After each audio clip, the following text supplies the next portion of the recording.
The Newsday continues here on One News Now. I'm Denise Tan.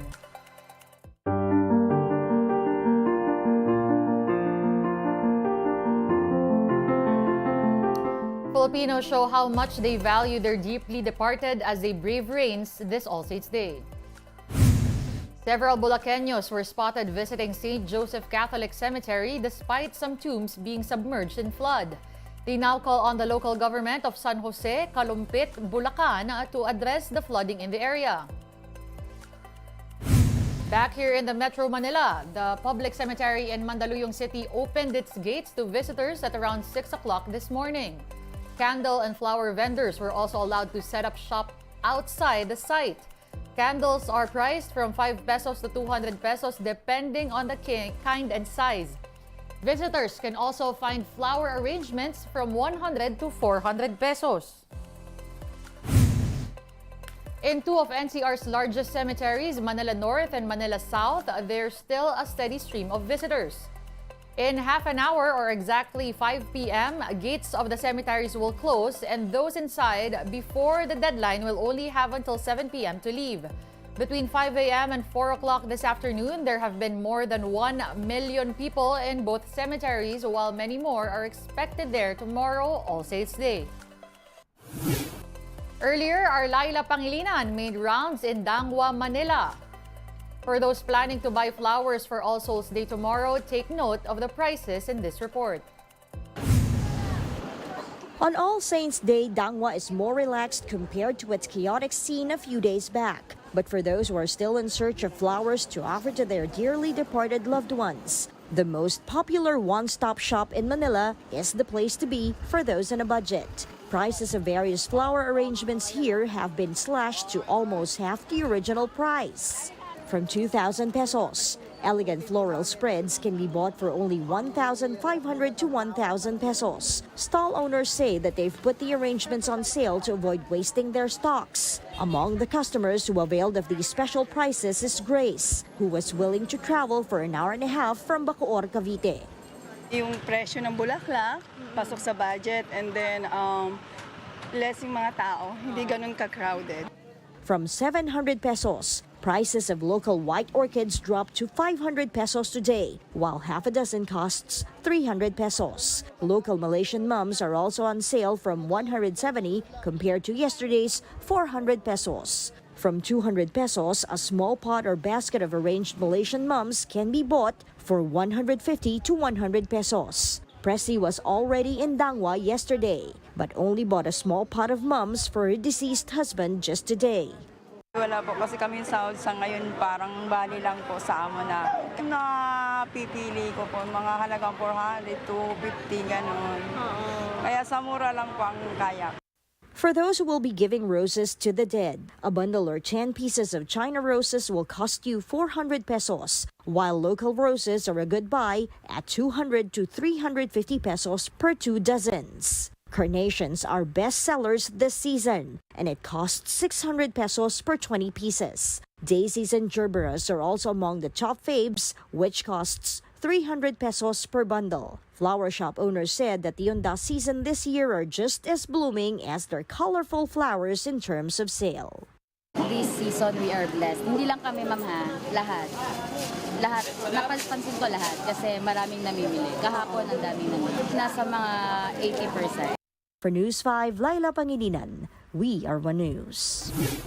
Mask up, or better yet, rest and skip the cemetery visit today if you're feeling under the weather. A flu-like illness is going around as we speak. The health department has so far reported over 151,000 cases of this illness. That's up 50% from those logged last year. Among those who had flu-like symptoms was a family in Caloocan, including their baby. All of them had flu vaccines but still suffered from coughs, cold, and fever. A medical expert says vaccines do not guarantee immunity. Malaking health ang flu vaccine, but we always say wala namang 100% na bakuna. So, and hindi din lahat ng virus ay nasa loob ng vial na yon, no? So, meron tinatawag tayong quad, no? Or yung apat, or meron ding 3 in 1. So, ibig sabihin, hindi lahat ng virus nandoon. Eh kung yung natama sa iyo, ay hindi kasali doon sa vaccine na naibigay sa iyo, siyempre makakalusot yon. Ngayon, kunwari, yung same yung virus na nakuha mo doon sa vaccine mo, at least may chance na mas less yung effect, like lesser fever, lesser cough. So may tulong talaga. More stories coming your way after a quick break. Stay with us.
You are still watching One News Now. I'm Denise Tan.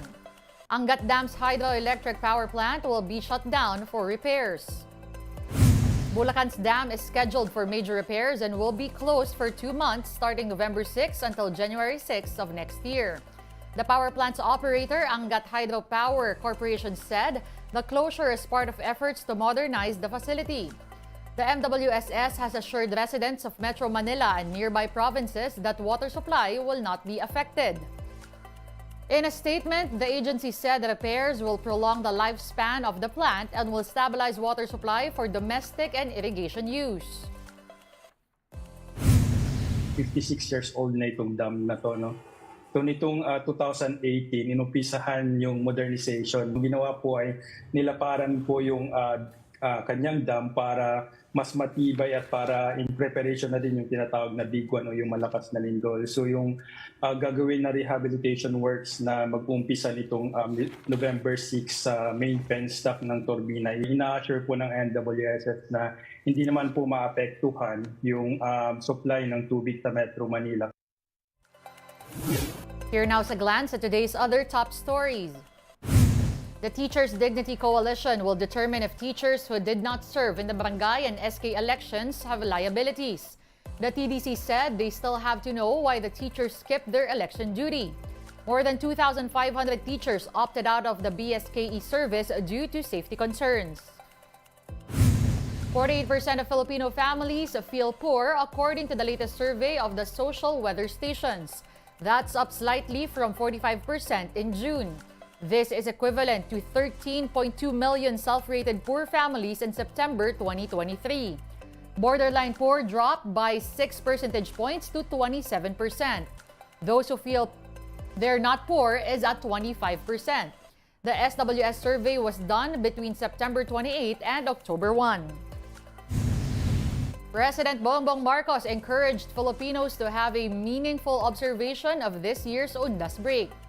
This, according to Marcos Jr., could be done by reflecting on each person's purpose and to remember the courage of the saints and dearly departed. The president also urged the living to follow the examples of faith of the dead. Speaking of the president, he shared some creepy encounters in Malacanang to his son Sandro in a vlog. That's from when BBM was still presidential son. Watch this. Nung ako'y nakatira sa isa dun sa mga guest room at ginagawa yung kwarto ko, kasama dito sa, malapit dito sa tinatawag na state dining room kung saan kami mag-cabinet meeting ngayon. Minsan, gabing-gabi na, umuwi ako, sinasara ko lang yung pintuan mula doon sa kwarto ko. Pagbukas ko ba naman ng pintuan, nakita ko biglang gumalaw yung mga buwan. Nagsisisigaw ako dito. At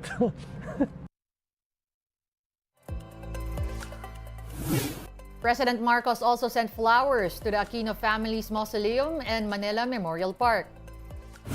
2 wreaths of white flowers were placed at the tombs of former Presidents Cory Aquino and Noynoy Aquino, as well as former Senator Ninoy Aquino. He also sent flowers to the family last year.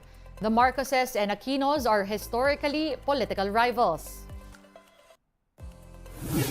One News Now will be back at 6 p.m. with the day's latest stories. See you then. I'm Denise Tan. We are One News.